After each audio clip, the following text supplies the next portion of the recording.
영국과 프랑스가 100년 전쟁을 치르고 있을 때의 일이었습니다. 영국의 왕 에드워드 3세가 프랑스와 크레시라는 곳에서 대치하고 있을 때였습니다. 왕이 자기 아들 에드워드에게 한 부대를 이끌고 전투에 참여하게 했습니다. 왕은 약속했습니다. 네가 위급할 때 언제든지 내가 너를 도와줄 거야. 그리고 용맹한 군대를 투입할 만반의 준비를 하고 있었습니다.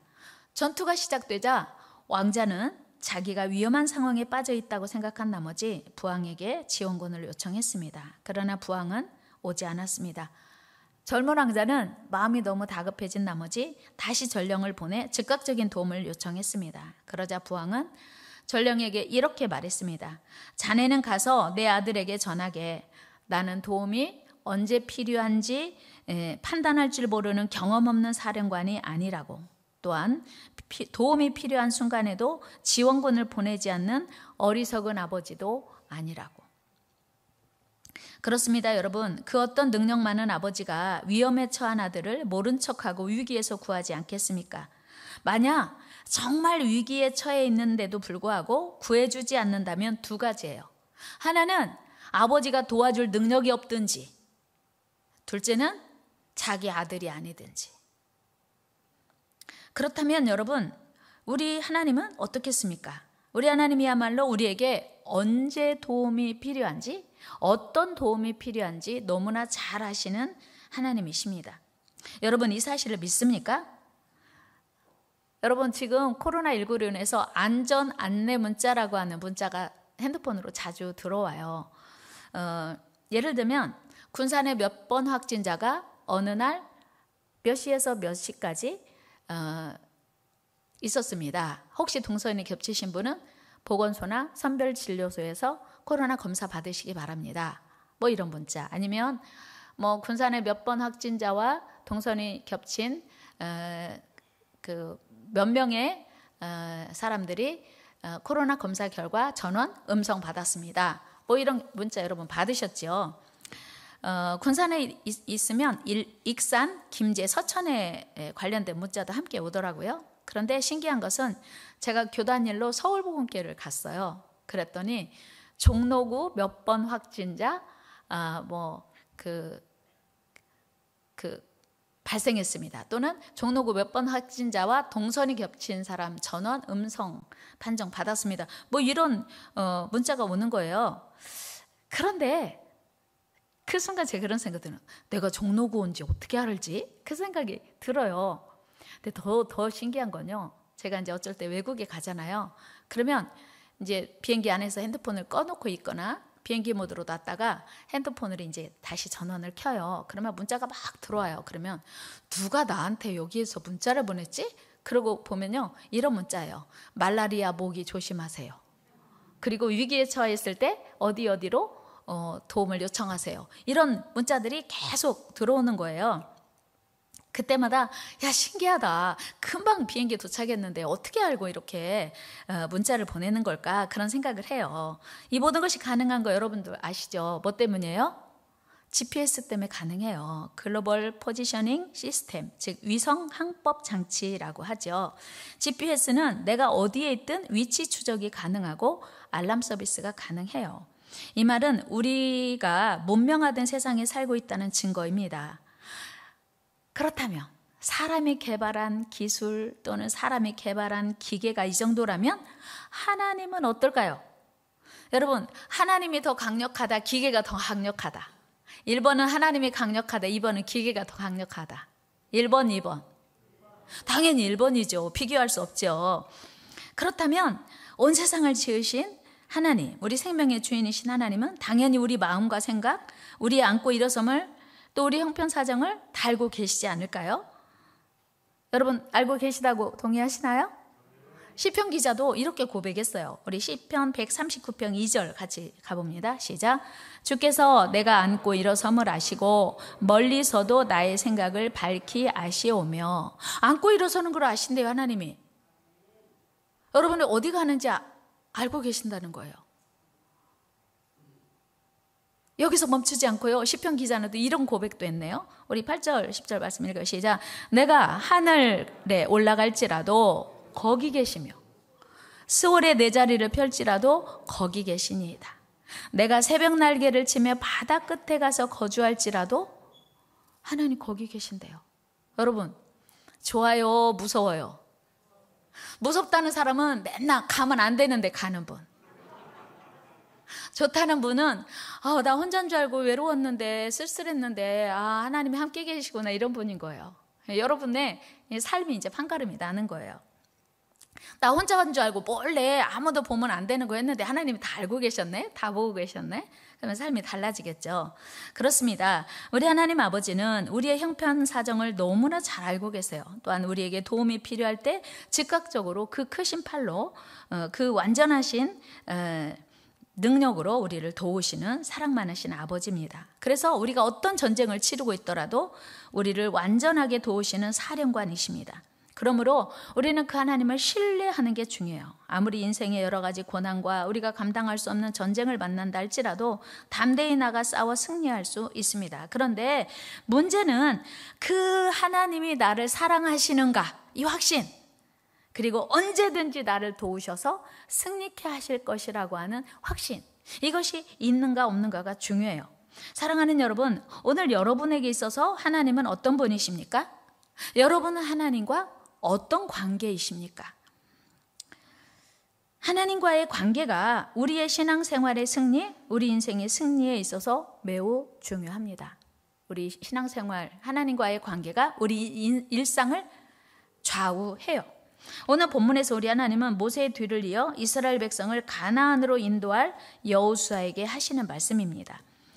여러분, 여호수아가 누구입니까? 여호수아는 모세의 적극적인 동역자요 협력자였습니다. 오늘 본문의 1절에 보니까 여호수아를 모세의 수종자라고 말씀하고 있어요. 당연히 여호수아는 모세가 이스라엘을 어떻게 인도해 왔는지, 어떻게 하나님의 인도하심을 받았는지, 그리고 언제 어떻게 하나님이 모세를 도우셨는지 40년을 같이 동거동락하면서 생생하게 지켜보고 경험했습니다. 그런데 지금 여호수아는 그때와는 전혀 달라요. 모세가 있을 때는 옆에서 돕기만 했어요. 협력하기만 했어요. 그런데 지금 모세가 죽었어요. 그러니까 모든 결정을 자기 혼자 해야 돼요. 이스라엘 백성들을 지도하는 거, 인도하는 거 자기 혼자 해야 돼요. 그러니까 여호수아의 마음은 지금 모세가 있을 때와는 하늘과 땅만큼이나 다른 그런 상황에 직면하게 되었습니다. 마치 오늘 우리가 사는 지금 이때야말로 코로나 이전과는 너무나 다른 것처럼 말입니다.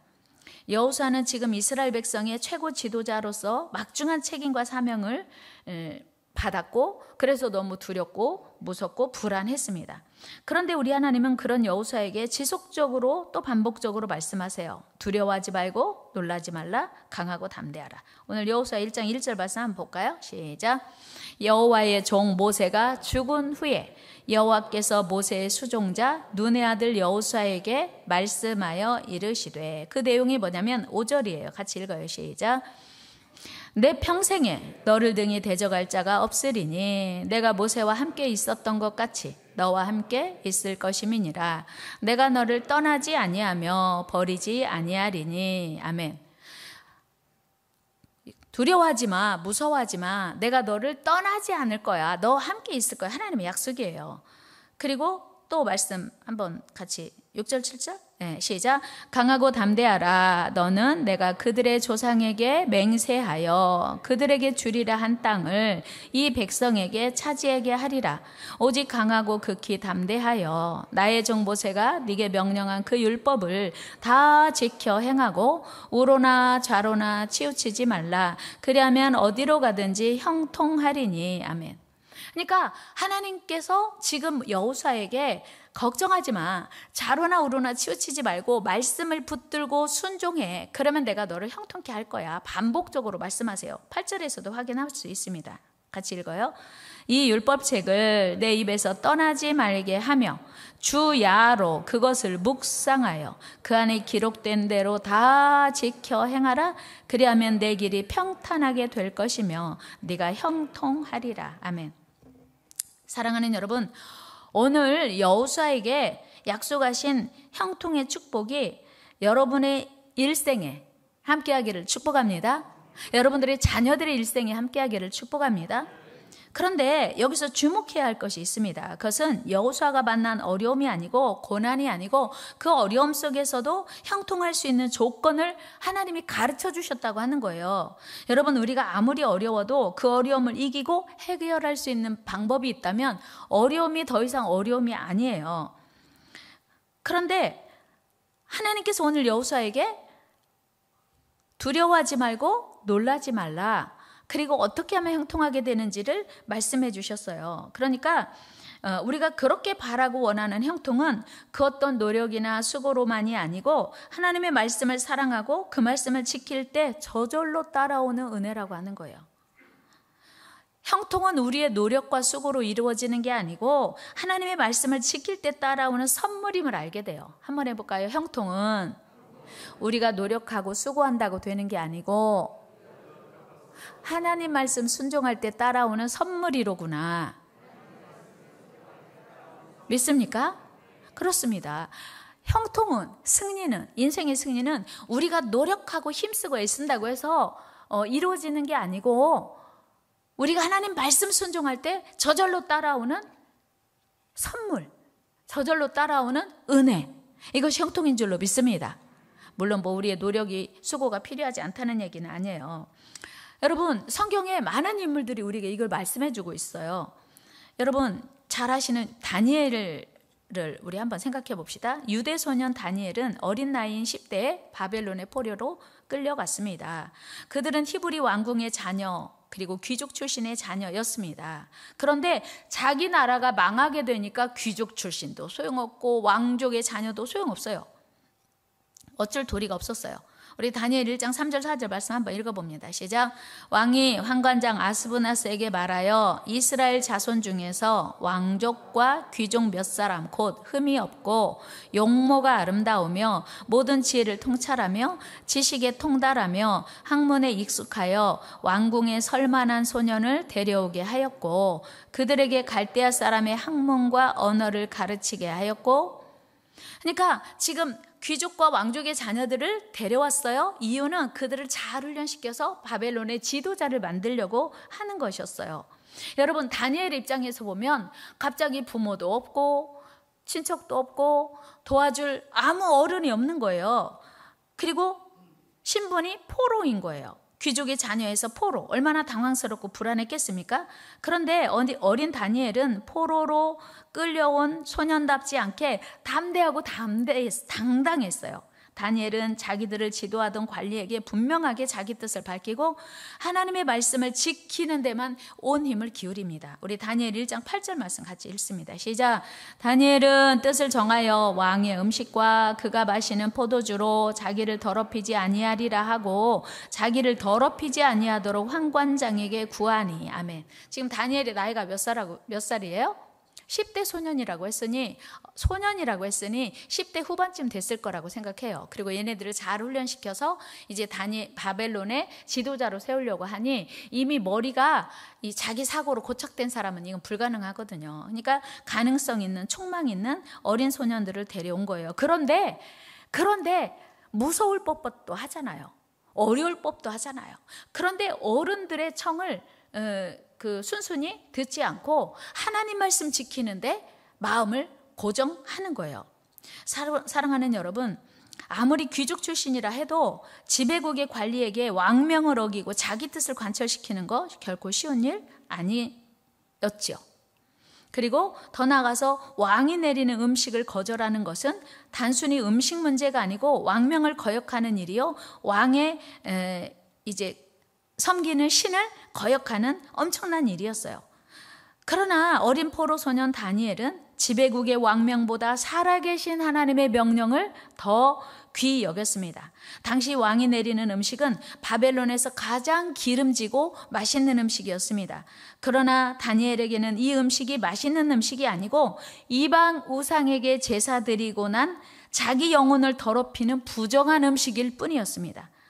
하나님이 누구신지, 하나님이 무엇을 원하시는지 너무나 잘 알고 있던 다니엘은 아무리 왕의 음식이라고 해도 하나님의 말씀을 어기면서까지 그 음식을 먹을 수는 없었습니다. 다니엘의 이 결단은 어찌 보면 생명을 담보로 한 영적 전쟁이었습니다. 여러분, 음식은요, 생명 유지를 위해서 가장 기본이 되는 필수 영양소 아닙니까? 음식을 안 먹으면 죽겠다는 얘기예요. 그러니까 자기 생명 포기하는 거예요. 살아야 원 하나님을 믿든지 살아야 원 영적 전쟁을 하든지 할 텐데, 다니엘은 과감하게 포기한 거예요. 다니엘뿐만 아니라 그의 친구들도 사느냐 죽느냐보다 더 중요한 것이 하나님의 말씀에 순종하느냐 불순종하는 거였어요.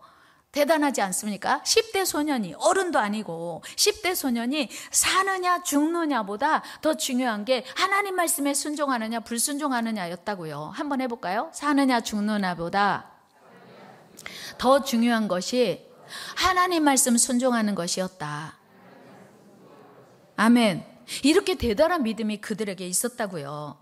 여러분, 그 결과가 어떻게 되는지 아시지 않습니까? 우리 하나님은 그를 그 위기에서 그들의 믿음대로 붙들어 주셨어요. 지켜주셨어요. 보호해 주셨어요. 평안케 해주셨어요. 뿐만 아니고 그들의 건강도 안전도 지켜주셨습니다. 우리 다니엘 1장 14절 15절 읽어요. 시작. 그가 그들의 말을 따라 열흘 동안 시험하더니 열흘 후에 그들의 얼굴이 더욱 아름답고 살이 더욱 윤택하여 왕의 음식을 먹는 다른 소년들보다 더 좋아 보인지라. 아멘. 이게 믿음의 승리예요. 믿음의 역사예요. 믿음의 결과인 줄로 믿습니다. 그리고 전혀 기대하지 않은 보너스를 선물로 받게 돼요. 우리 한번 17절 말씀 읽어요. 시작. 하나님이 이 네 소년에게 학문을 주시고 모든 서적을 깨닫게 하시고 지혜를 주셨으니 다니엘은 또 모든 환상과 꿈을 깨달아 알더라. 아멘. 다니엘은요, 믿음 지키려고 했어요. 다니엘은 오직 하나님 명령에 순종하려고 했어요. 그랬더니 하나님이 주신 보너스 선물 은혜가 뭐예요? 학문도 주시고 지혜도 주시고 꿈을 깨달아 아는 명철을 주셨다고 했습니다. 이 은혜가 저와 여러분들에게, 우리 자녀들에게 임하기를 축복합니다. 하나님 말씀만 순종하려고 했더니 어마어마한 보너스가, 생각지도 않은 보너스가, 그리고 보통 사람은 받을 수도 없는, 경험할 수 없는 보너스가 임했다고 하는 사실이에요. 사랑하는 여러분, 이것이 다니엘에게만, 그 시대에만 국한된 이야기가 아닙니다. 오늘날 하나님을 믿는 우리 모든 성도들에게도 동일하게 약속하신 살아있는 하나님의 말씀입니다. 우리 신명기 28장 1절 말씀 읽어요. 시작. 내가 내 하나님 여호와의 말씀을 삼가 듣고 내가 오늘 네게 명령하는 그 모든 명령을 지켜 행하면 내 하나님 여호와께서 너를 세계 모든 민족 위에 뛰어나게 하실 것이라. 아멘. 세계 모든 민족 위에 뛰어나게 되는 비결이 뭐라고요? 하나님의 말씀을, 하나님의 명령을 듣고 지켜 행하면. 말씀 다시 띄워줘 보세요. 말씀 읽어요. 시작. 내가 내 하나님 여호와의 말씀을 삼가 듣고 내가 오늘 네게 명령하는 그의 모든 명령을 지켜 행하면 내 하나님 여호와께서 너를 세계 모든 민족 위에 뛰어나게 하실 것이라. 아멘. 자, 뒷부분을 보세요. 내 하나님 여호와께서 너를 세계 모든 민족 위에 뛰어나게 하실 것이라. 여러분, 이거 원하시죠? 여러분들의 자녀가 이렇게 되기를 축복합니다. 세계 모든 민족 위에, 군산에서가 아니고 대한민국에서가 아니고 세계 모든 민족 위에 뛰어나게 하게 되는 길, 비밀 하나 있어요. 앞에 말씀 다시 한번 읽어볼까요? 시작. 내가 내 하나님 여호와의 말씀을 삼가 듣고 내가 오늘 내게 명령하는 그의 모든 명령을 지켜 행하면, 이게 전제 조건이에요. 그러면 너와 내 자녀가 세계 모든 민족이 뛰어나게 하신대요. 이 은혜가 저와 여러분들에게 임하기를 축복합니다. 여기서 우리가 꼭 기억해야 할 한 가지가 있습니다. 그것은 무엇입니까? 다니엘과 그 친구들이 형통하기 위해서, 뛰어나게 위해서 하나님 말씀을 지킨 것이 아니에요. 모든 민족이 뛰어난 지혜를 얻으려고 하나님 말씀을 지킨 게 아닙니다. 그들은 자신들의 생명을 담보로 할 만큼 안전하지 않은 상황에서, 불안한 상황에서, 두려운 상황에서, 무서운 상황에서, 목숨이 위태로운 상황에서 하나님 말씀만을 순종하고 그 말씀대로 살기 위해서 최선 다했어요. 그랬더니 결과적으로 하나님이 높여주시고 세워주시고 지혜 주시고 인정받게 하시고 뛰어나게 하셨다는 거예요. 여러분, 다니엘이, 여호수아가 하나님께 높임 받으려고 말씀 지킨 게 아니고 말씀을 지켰더니 높여주셨다고 하는 거예요. 그러니까 출발이 다른 거예요. 목적이 다른 거예요. 성공이 목적이 아니고, 출세가 목적이 아니고, 승리가 목적이 아니고 형통이 목적이 아니고 단순히 하나님을 기쁘시게 하고 하나님을 사랑하고 하나님의 명령을 순종했더니 형통도 주시고 승리도 주시고 안전도 주시고 평안도 주시고 지혜도 주시고 뛰어난 은혜를 주셨다고 하는 거예요. 사랑하는 저와 여러분들, 오늘 우리에게도 이런 믿음 갖는 게 중요해요. 우리 자녀들에게도 이 믿음 갖는 게 필요하고 중요합니다. 그 은혜가 있기를 축복합니다. 이후에도 하나님을 향한 그들의 믿음은 전혀 흔들리지 않았습니다. 변함없이 계속됐어요. 그 어떤 상황에서도 뿌리 깊은 나무처럼 샘이 깊은 우물처럼 그들은 변함없이 하나님을 사랑했습니다. 지위가 높아지든 왕에게 인정받든 상관없이 하나님을 계속 사랑했어요. 하나님을 반복적으로 사랑했습니다. 당시 다니엘과 그 친구들 아시는 것처럼 하나님 말씀 지키기 위해서 왕명을 거역했고요. 그래서 풀무불에 들어가 죽을 상황도 만납니다. 그런데 그럼에도 불구하고 그들은 오직 하나님의 말씀만 따라갔습니다. 다니엘 3장 16절 18절 같이 읽어요. 시작. 느부갓네살이 그들에게 물어 이르되 사드락 메삭 아벳느고야 너희가 내 신을 섬기지 아니하며 내가 세운 금신상에게 절하지 아니한다 하니 사실이냐? 이제라도 너희가 준비하였다가 나팔과 피리와 수금과 사명금과 양금과 생황과 및 모든 악기 소리를 들을 때에 내가 만든 신상 앞에 엎드려 절하면 좋거니와 너희가 만일 절하지 아니하면 즉시 너희를 맹렬히 타는 풀무불 가운데에 던져 넣을 것이니 능히 너희를 내 손에서 건져낼 신이 누구이겠느냐 하니. 그러니까 지금이라도 기회 한 번 더 줄 테니 절해. 안 하면 풀무불이야. 어떻게 할 거야? 그랬더니 그들은요 놀랍게 이런 고백합니다. 우리 같이 말씀 한번 읽어볼까요? 다니엘과 그 친구들의 고백 읽어요. 시작. 왕이여 우리가 섬기는 하나님이 계시다면 우리를 맹렬히 타는 풀무불 가운데에서 능히 건져내시겠고 왕의 손에서도 건져내시리이다. 아멘. 괜찮아요 임금님, 우리 하나님이요 우리를 건져내실 거예요. 혹시 그리 아니하실지라도 우리는 왕명을 따를 수 없습니다. 그러니까 우리는 하나님 말씀 순종할 거니까 우리에게 기회 안 주셔도 됩니다. 이렇게 대담하게 얘기해요. 이 믿음이 우리 모두에게 있기를 축복합니다. 우리 자녀들에게 있기를 축복합니다. 그리고 그들은 그 이후에도 더 어려운 상황 만나죠. 그래서 이거는 보고 가야겠네요.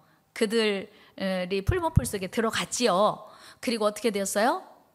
풀무불 속에서 살려주셨어요. 왕의 입으로 니들이 믿는 하나님이 진짜 하나님이다, 살아계신 하나님이다, 그 왕이 인정해요. 우리 같이 말씀 읽어봅시다. 시작. 느부갓네살이 말하여 이르되 사드락과 메삭과 아벳느고의 하나님을 찬송할지로다. 그가 그의 천사를 보내사 자기를 의뢰하고 그들의 몸을 바쳐 왕의 명령을 거역하고 그 하나님 밖에는 다른 신을 섬기지 아니하며 그에게 절하지 아니한 종들을 구원하셨도다. 아멘. 하나님 믿는 것보다 더 표현을 잘해요. 그들의 하나님이 천사를 보내서 하나님이 구원하셨다. 이게 이방 왕의 입술로 한 고백입니다. 우리의 생애를 통해서 이런 고백이 있게 되기를 축복해요. 그리고 30절에서 이런 놀라운 일이 일어나요. 같이 읽어요. 시작. 왕이 드디어 사드락과 메삭과 아벳느고를 바벨론 지방에서 더욱 높이니라. 더욱 높이니라. 자기 나라 아니에요. 이방 왕이 야 니들이 믿는 하나님이 진짜구나. 여러분 니들이 믿는 하나님이 최고다. 니들 잘했어. 이방 왕이 그래 오히려 화가 나고 막 이들에게 분노해야 되고 더 불이익을 줘야 되는데 이들을 더욱 높였어요. 이게 하나님의 역사인 줄로 믿습니다. 하나님을 사랑하는 자가 받을 선물인 줄로 믿습니다. 다니엘은 그 이후로 어려운 상황을 또 만나요. 그래도 여전히 다니엘은 믿음으로 일관합니다. 이때에도 역시 우리 하나님은 그들의 믿음대로 그 생명을 완벽하게 지켜주셨습니다. 그리고 더 분명하고 확실하게 형통한 삶을 살게 돼요. 제가 뛰어넘어가려고 하는 게 다니엘의 사자굴 이야기예요. 여러분 아시잖아요. 기도하는 사람은 이제 사자굴에 넣겠다고 하는 왕의 도장이 찍혔음을 알고도 여전히 기도했고요. 다니엘은 사자굴에 들어갔어요. 그런데 사자굴에서 하나님이 살려주셨습니다. 그때 왕이 또 이렇게 고백을 합니다. 우리 다니엘 6장 28절 말씀 읽어요. 시작. 이 다니엘이 다리오 왕의 시대와 바사 사람 고레스 왕의 시대에 형통하였다. 왕이요 정말 대단한 고백을 합니다. 야, 진짜 살아계신 하나님이 너희를 지켜주셨구나, 너를 지켜주셨구나, 사자 입을 막아주셨구나 하고 더욱 높여주셨고 더욱 형통케 됐다고 하는 거예요. 자, 보세요. 지금 다니엘이 우리에게 가르쳐주는 게 뭐예요? 하나님 말씀 붙든 거 말고는 없어요. 상황이 아무리 힘들어도, 상황이 아무리 어려워도, 불안해도, 두려워도 하나님 말씀 지키는 것만 최선을 다했더니 하나님께서 높여주시고, 하나님께서 세워주시고, 하나님께서 책임져 주시고, 하나님께서 구해주시고, 하나님이 형통케 하신 줄로 믿습니다. 이것이 하나님 말씀대로 사는 자가 받을 은혜요 기쁨이요 축복입니다. 여호수아도 그 하나님의 약속만을 붙들고 마침내 철벽의 성 여리고를 시작으로 가나안 정복을 이룰 수 있었습니다. 사랑하는 여러분, 이 은혜는 다니엘만이 아니고 여호수만이 아니고 오늘 우리 모두에게도 동일한 약속이요 축복입니다. 우리 신명기서에서 하나님께서 모세를 통해서 약속해 주신 말씀을 우리 읽고 갑시다. 시작. 내가 내 하나님 여호와의 말씀을 청종하면 이 모든 복이 내게 임하며 내게 이르리니 성읍에서도 복을 받고 들에서도 복을 받을 것이며. 아멘. 이 복 받아 누립시다. 5절 6절도 같이 읽어요. 시작. 내 광주리와 떡반죽 그릇이 복을 받을 것이며 내가 들어와도 복을 받고 나가도 복을 받을 것이니라. 아멘. 여러분, 하나님 말씀을 순종하면 이게 전제 조건이에요. 그러면 광주리와 떡반죽 그릇이 복을 받고 들어가도 복 받고 나가도 복 받고. 아멘. 이 복을 우리 받아 누립시다. 양보할 수 없어요. 8절 말씀도 읽고 갑시다. 시작. 여호와께서 명령하사 내 창고와 내 손으로 하는 모든 일에 복을 내리시고 내 하나님 여호와께서 내게 주시는 땅에서 내게 복을 주실 것이며. 아멘. 결국 형통하려고 애쓰지 말고 하나님 말씀 순종에 힘써야 될 분명한 이유를 우리는 오늘 말씀을 통해서 확인합니다. 그렇습니다. 우리의 관심은 형통에 있으면 오히려 더 멀어질 수 있습니다. 오히려 하나님께 관심 두고 초점을 맞추면 형통은 하나님이 주세요. 이것이 제 말이 아니고 하나님의 약속이에요. 시편 1편에서 우리 하나님이 우리에게 약속하세요. 우리 같이 한번 읽어봐요. 시작. 복 있는 사람은 악인들의 꾀를 따르지 아니하며 죄인들의 길에 서지 아니하며 오만한 자들의 자리에 앉지 아니하고 오직 여호와의 율법을 즐거워하여 그의 율법을 주야로 묵상하는도다. 그는 시냇가에 심은 나무가 철을 따라 열매를 맺으며 그 잎사귀가 많이 마르지 아니한 같으니 그가 하는 모든 일이 다 형통하리로다. 아멘. 하나님의 약속이에요. 이 약속 붙들고 승리합시다. 여러분, 지금 이때야말로 하나님의 말씀을 사랑하고 지키기 너무 어려운 때에 우리가 살고 있어요. 그러나 지금도 여전히 우리 하나님은 그 뜻을 따르고 사랑하고 지키는 자를 축복하고 형통케 하십니다. 그러나 이렇게 분명하고 확실한 하나님의 말씀보다 우리는 환경을, 상황을, 형편을, 처지를 더 앞세우고 중요시하다가 하나님 말씀 불순종해요. 우리 하나님 말씀 앞에서 하나님 말씀 붙들고 좌로나 우로나 치우치지 맙시다.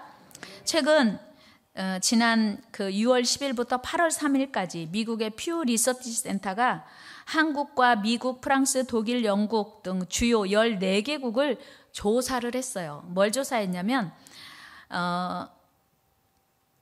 코로나의 확산이 국가의 중대한 위협이다. 그렇게 생각하냐? 이 질문을 했어요. 그랬더니 한국인 10명 중에 9명이 그렇다라고 대답을 한 거예요. 그런데 이 수치가 14개국 가운데 가장 높은 수치예요. 그 다음이 일본, 그 다음 미국, 스페인, 영국, 프랑스, 이탈리아 순으로 감염병에 대한 우려가 컸습니다. 조사 대상국 가운데 코로나19 확진자 또 감염자가 가장 적은 나라가 어딘지 아세요? 우리나라예요. 그런데 놀랍게도 확진자와 감염자가 가장 적은데 코로나19를 가장 걱정하는 나라 1등으로 나타난 거예요. 지금 한국은 인구 100만 명당 확진자 수가 421명이에요. 사망자 수는 7명, 100만 명당 7명만 죽어요. 421명이 걸리고 뿐만 아니고 기후변화, 감염병 확산, 테러리즘, 해외 사이버 공격, 핵무기 확산 등 5개 항목에서 한국의 걱정 순위가 1등. 5가지 이 항목에서 단연 1등. 그래서 우리는 걱정왕, 한국이 걱정 왕이라고 하는 별명을 갖게 됐어요. 여러분 어떻습니까? 오늘 여러분은 여러 가지 어려운 상황, 환경, 처지 때문에 걱정을 1등 하고 있습니까? 아니면 그럼에도 불구하고 살아 역사하시는 하나님을 신뢰하고 있습니까? 여러분, 형통하게 된 사람, 승리의 인생을 산 사람은 어려운 일을 만나지 않은 사람이 아니에요. 어려운 일을 수없이 만났지만 하나님을 붙들고 승리한 사람이, 믿음의 사람이 형통케 된 줄로 믿습니다. 한번 해볼까요? 승리하는 사람은, 형통하는 사람은 어려운 일을 만나지 않은 게 아니고 어려움 속에서도 하나님을 1등 붙든 사람이다. 그렇습니다. 여러분, 형통케 된 사람은 어려운 일을 만나지 않은 사람이 아니고 여호수아처럼, 다니엘처럼, 요셉처럼 수없이 어려움을 만났지만 그러나 그들은 끝까지 하나님의 약속을 붙잡고 말씀을 순종하며 따라갔다고 하는 거예요. 말씀 순종하는 것이 형통의 지름길인 줄로 믿습니다. 우리 여호수아 1장 8절 9절 말씀 읽고 기도하겠습니다. 같이 읽습니다. 이 율법책을 내 입에서 떠나지 말게 하며 주야로 그것을 묵상하여 그 안에 기록된 대로 다 지켜 행하라. 그리하면 내 길이 평탄하게 될 것이며 네가 형통하리라. 내가 내게 명령한 것이 아니냐. 강하고 담대하라. 두려워하지 말며 놀라지 말라. 네가 어디로 가든지 내 하나님 여호와가 너와 함께 하느니라 하시니라. 아멘. 하나님 감사합니다. 오늘도 복된 시간 우리 하나님 말씀 앞에 있게 하시니 감사합니다.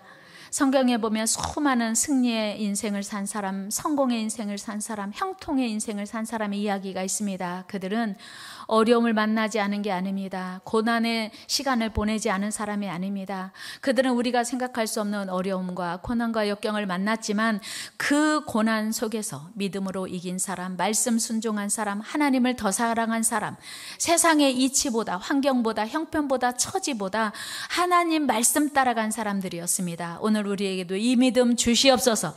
예수님의 이름으로 기도드리옵나이다. 아멘.